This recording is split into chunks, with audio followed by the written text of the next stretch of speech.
Hi friends, welcome to Nithu Mithu kitchen. இன்னைக்கு நம்ம பன்னீர் gravy தான் எப்படி செய்யறதுன்னு பார்க்க போகிறோம்.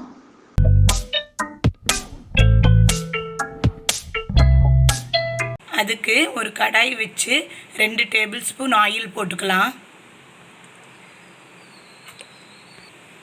ஆயில் லைட்டாக ஹீட் ஆனதும் ஒரு பெரிய வெங்காயம் ஒன்று போட்டுக்கலாம். இது நல்லா ஒரு கண்ணாடி பதம் மாதிரி வர அளவுக்கு நல்லா ஃப்ரை பண்ணிக்கலாம். ஆனியன் பாதி வதங்கிட்டு இருக்கும்போதே ஒரு 4 பல்லு பூண்டு போட்டுக்கலாம். அப்புறமா குட்டி பீஸ் ஒரு பீஸ் இஞ்சி போட்டுக்கலாம். இந்த அளவுக்கு நல்லா ஆனியன் வதங்கினதுக்கப்புறமா ஒரு 2 பெரிய சைஸ் தக்காளி எடுத்து கட் பண்ணி போட்டுக்கலாம்.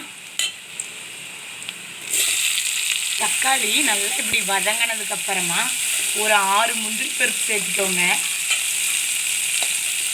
நல்லா வதங்கி வச்சது எல்லாம் எடுத்து ஒரு மிக்சர் ஜாரில் போட்டு நல்லா ஃபைனாக பேஸ்ட் மாதிரி அரைச்சி வச்சுக்கோங்க. இப்போது ஒரு டேபிள் ஸ்பூன் ஆயில் போட்டு ஒரு டீஸ்பூன் கரம் மசாலா பவுட்ரு போட்டுக்கலாம்.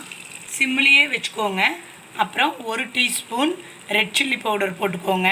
இது லைட்டாக ஃப்ரை ஆனதுக்கப்புறமா நம்ம ஆல்ரெடி வதக்கி அரைச்சி எடுத்து வச்சுருக்கோம் இல்லையா, அந்த பேஸ்ட் அதை போட்டுக்கலாம். வதக்கி வச்சுருந்ததோட ஒரு 200 ml வாட்டர் போட்டுக்கோங்க.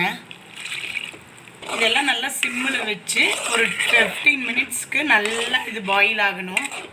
இது மேலே அப்படியே ஆயில் எல்லாம் பிரிஞ்சு வரணும். அது வரைக்கும் நம்ம நல்லா பாயில் பண்ணிக்கலாம்.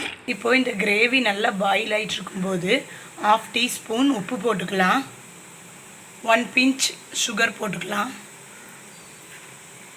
இப்போ நம்ம ஊற்றின ஆயிலெல்லாம் நல்லா இப்படி பிரிஞ்சு மேலே வந்ததுக்கப்புறமா 200 கிராம்ஸ் ஹோம்மேட் பன்னீர் இதை எடுத்து நம்ம இதில் போட்டுட்டு ஒரு 2 மினிட்ஸ் மட்டும் சிம்மில் வச்சு பாயில் பண்ணிக்கலாம்.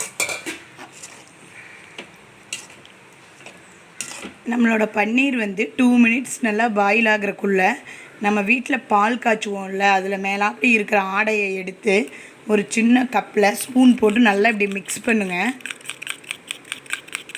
ஃபைனலாக நம்மளோட ஹோம்மேட் க்ரீமை ஒரு 2 டேபிள் ஸ்பூன் போட்டுக்கலாம்.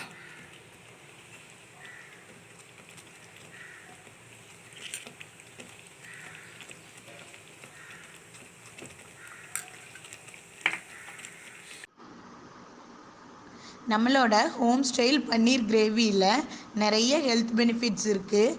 பன்னீரில் நிறைய ப்ரோட்டீன் இருக்குது. பன்னீரில் பாலில் இருக்கிற சுகரை விட குறைவாக தான் இருக்குது. ஸோ சுகர் பேஷண்ட்ஸ் கூட சாப்பிடலாம். நம்ம உடம்புக்கு தேவையான முக்கிய சத்துக்களான கால்சியம், கார்போஹைட்ரேட், பாஸ்பரஸ், கொழுப்புன்னு இப்படி எல்லா சத்தும் இருக்கிறதுனால பன்னீர் 2 வயசுலேருந்து எல்லா வயதினருமே எடுத்துக்கலாம். ரொம்ப ஒல்லியாக இருக்கிற உங்கள் குழந்தைகள் கொழுன்னு ஆகணுமா, அடிக்கடி பன்னீர் டிஷ்ஷஸ் ஃபுட்டில் சேர்த்திக்கோங்க. Thank you friends. இந்த வீடியோ உங்களுக்கு பிடிச்சிருந்தா, யூஸ்ஃபுல்லாக இருந்ததுன்னா நித்து மித்து கிச்சனை சப்ஸ்கிரைப் பண்ணிக்கோங்க. ஒரு லைக் கொடுங்க. தேங்க்யூ.